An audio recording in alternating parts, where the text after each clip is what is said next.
3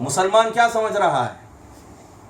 مسلمان سمجھ رہا ہے کہ لیلۃ القدر سب سے افضل ہے، لیکن افسوس کی بات ہے دنوں کو اور زمانوں کو جو محمد عربی اور آپ صلی اللہ علیہ وسلم کے صدقے میں جو چیزیں نصیب ہوئی، وہ چیزوں کو حضور صلی اللہ علیہ وآلہ وسلم کے دن سے افضل سمجھ رہے ہیں۔ افسوس ہے، افسوس کی بات ہے، جس طرح محمد صلی اللہ علیہ وآلہ وسلم کی قدر ہونا تھا اس طرح قدر نہیں کی گئی۔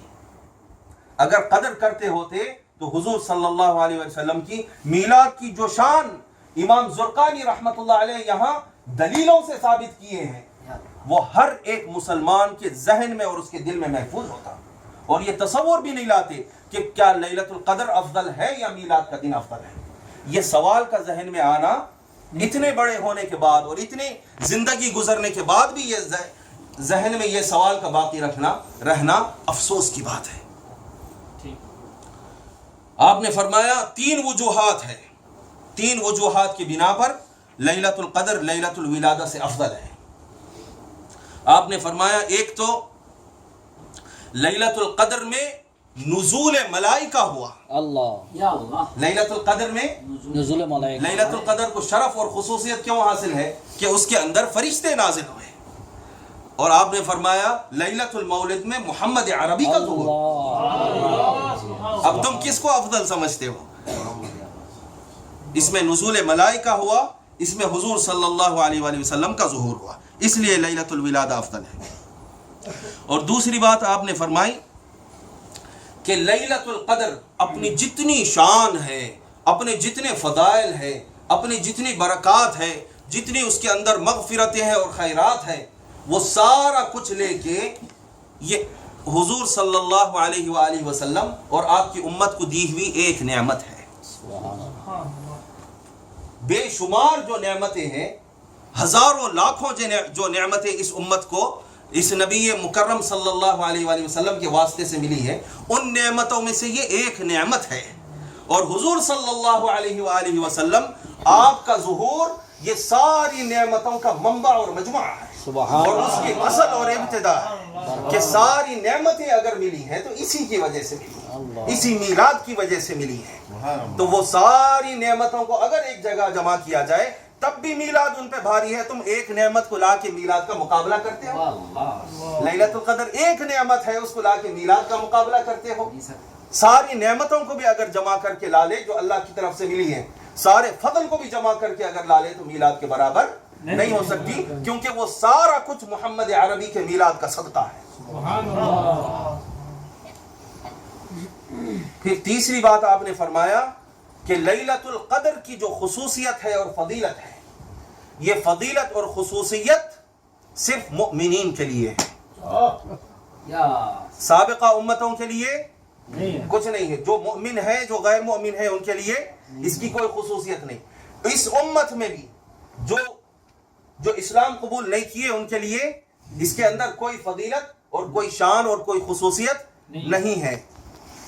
یہ صرف اور صرف خاص اگر ہے تو مسلمین اور مؤمنین کے لیے خصوصی فضیلت ہے، جبکہ سرکار دو عالم صلی اللہ علیہ وآلہ وسلم کی تشریف آوری اس ساری امت کو، گزشتہ جتنی امتیں تھیں اور چھپی ہوئی جتنی امتیں ہیں جو آنکھوں سے اوجھل ہے، ان سب پر افضل بنا دیتی ہے۔ حضور کی آمد اور حضور کا میلاد یہ ان کو کیا کرتی ہے؟ سب سے افضل ترین امت بنا دیتی ہے۔ اور یہ لیلۃ القدر کیا ہے؟ اس امت کو ایک قسم کی جو فضیلت ملی ہے وہ فضیلت ہے، اور سرکار کی آمد کیا ہے؟ حضور صلی اللہ علیہ وسلم کی آمد اس امت کو ساری امت سے افضل بنانے والی نعمت ہے۔ تو ان 3 وجوہات کی بنا پہ آپ فرماتے ہیں کہ آپ صلی اللہ علیہ وآلہ وسلم کی ولادت کا دن لیلۃ القدر سے افضل ہے۔ اب ایک بات جو ہے بہت اہم جو میں یہاں بیان کرنا چاہتا ہوں اور اس پر جو ہے اپنی گفتگو کو ختم کروں گا کہ افراد اور تفریط جو ہوتی ہے دونوں بھی معیوب ہے۔ افراد اور تفریط، نہ غلو ہونا نہ کمی ہونا، یہ دونوں قسم کی جو چیز ہے یہ حضور صلی اللہ علیہ وآلہ وسلم کو پسند نہیں تھی، اس لیے آپ کی شریعت کے متعلق کیا آیا ہے اور آپ کی امت کے متعلق سب سے پہلے کیا آیا ہے؟ وَكَذَلِكَ جَعَلْنَاكُمْ أُمَّةً وَسَطًا، درمیانی امت ہم نے بنایا. حالانکہ آئے سب سے آخر میں، تو پہلے یا بعد میں آنے کے متعلق بات نہیں ہو رہی کہ سب سے زیادہ اعتدال ان کے اندر ہے. اس امت میں جتنا اعتدال ہے اور وسطیت ہے اتنا کسی کے اندر نہیں تھا. فرمایا وَكَذَلِكَ جَعَلْنَاكُمْ أُمَّةً وَسَطًا. اور اسی طرح آیا ہے خَيْرُ الْأُمُورِ أَوْسَطُهَا، سب سے بہترین طریقہ وہ ہے جو درمیانہ ہو، نہ زیادتی ہو نہ کمی ہو، نہ افراط ہو نہ تفریط ہو. حضور صلی اللہ یہ بات کو جو ہے ذہن میں رکھنے کے بعد میں بتاتا ہوں کہ حضور صلی اللہ علیہ وآلہ وسلم کی بعثت اور آپ صلی اللہ علیہ وسلم کا میلاد، یہ کیا ہے؟ میلاد رحمت للعالمین ہے. پہلے جو انبیاء علیہ السلام آتے رہے، جو کتابیں اترتی رہیں، سب رحمت تھی، سب اپنی اپنی امت کے لیے مخصوص ایک قسم کی ایک محدود رحمت تھی. لیکن حضور صلی اللہ علیہ وآلہ وسلم عالمین کے لیے، صرف انسانوں کے لیے نہیں بلکہ عالمین کے لیے، جتنی کائنات ہے اس میں کا ذرہ ذرہ حضور صلی اللہ علیہ وآلہ وسلم کی رحمت سے مالا مال ہو رہا ہے. اور ان سب کے لیے مصطفیٰ کریم صلی اللہ علیہ وآلہ وسلم اور آپ کا میلاد کیا ہے؟ رحمت ہے. تو ہماری طرف سے جب افراط ہوتا ہے تو اس میں کیا ہو جاتا ہے؟ میلاد کا دن رحمت جا کے نقمت بننے لگتا ہے. کسی کے لیے کیا ہو جاتا ہے؟ باعث نقمت ہو جاتا ہے. اور اسی طرح جفا کرنے سے اور کمی کرنے کی وجہ سے، تفریط کرنے کی وجہ سے حضور صلی اللہ علیہ وسلم کی میلاد کا دن کیا ہو جاتا ہے؟ اس میں جو ہے جو رحمت پہنچنا ہے وہ رحمت باقی نہیں رہتا اور نقمت بن جاتا ہے. افراط میں اور تفریط دونوں میں نقمت ہوتا ہے، اور اعتدال میں جب ہم قائم رہتے ہیں تو میلاد کا دن کیا ہوتا ہے؟ رحمت رہتا ہے. حضور صلی اللہ علیہ وسلم کی میلاد کا دن اتنی رحمت ہے، اتنی رحمت ہے کہ کائنات کا ذرہ ذرہ، یہاں تک کہ کفار حضور صلی اللہ علیہ وآلہ وسلم کی میلاد کی رحمت سے آج تک مالا مال ہو رہے ہیں اور نعمت کو پا رہے ہیں، حضور کی رحمت سے مستفید ہو رہے ہیں اور فائدہ پا رہے ہیں. ہم کیا کر رہے ہیں کہ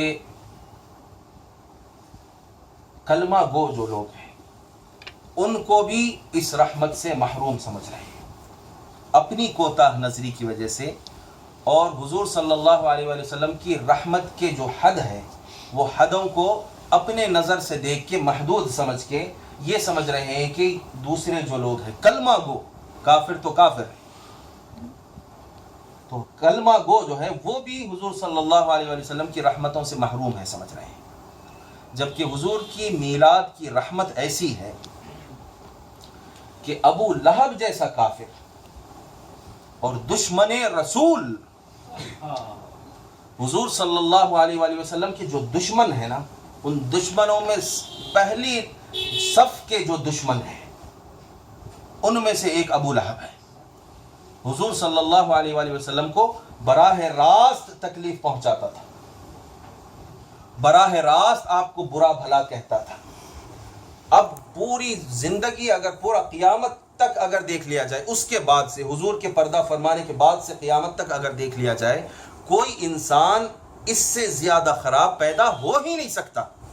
کیونکہ جو بھی مصطفیٰ کو تکلیف پہنچائے گا آپ کے سامنے تو تکلیف نہیں پہنچائے گا، آپ کا مقابلہ کرتے ہوئے سامنے تکلیف نہیں پہنچائے گا. روح کو اور جسم کو ایک ساتھ تکلیف نہیں پہنچائے گا، کوئی پہنچا ہی نہیں سکتا جو ابو لہب نے پہنچایا.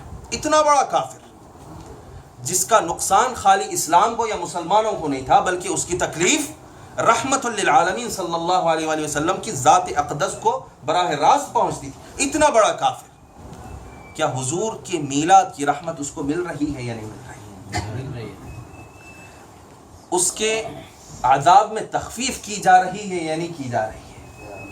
اور حضور صلی اللہ علیہ وآلہ وسلم کے میلاد کے دن اس کے انگوٹھے اور اس کی انگلی کے بیچ میں سے پانی نکل رہا ہے جس کو وہ دوزخ میں رہنے کے باوجود پی رہا ہے، دوزخ کے گڑھے میں رہنے کے باوجود پی رہا ہے. یہ کس کی برکت ہے اور کس کی رحمت ہے؟ حضور صلی اللہ علیہ وسلم کے میلاد کے دن کی برکت ہے، حضور کے میلاد کے دن کی رحمت ہے. حضور کے میلاد کا دن پیر کا دن تھا، اور ہر پیر کے دن اس پر عذاب میں تخفیف بھی ہوتا ہے اور حضور کی رحمت سے اس کو پانی بھی ملتا ہے. تو اتنا بڑا جو مجرم تھا اس کو اگر حضور صلی اللہ علیہ وسلم کی رحمت مل رہی ہے، تو ہمارا یہ جو طریقہ ہے کہ بہت سارے کلمہ گو جو لوگ ہیں، لا الہ الا اللہ محمد الرسول اللہ کہنے والے، اور اپنی فہم کے لحاظ سے حضور صلی اللہ علیہ وسلم کی اتباع کی کوشش کرنے والے، کہیں صحیح اتباع کرتے ہیں، کہیں ان سے غلطی ہوتی ہے. جیسا کہ میلاد منانے کے معاملے کو کہیں وہ حضور صلی اللہ علیہ وسلم کی اتباع سمجھ کے ترک کر دیتے ہیں. ہے تو کلمہ گو، لا الہ الا اللہ محمد الرسول اللہ والے، لیکن معاملہ کیا ہے؟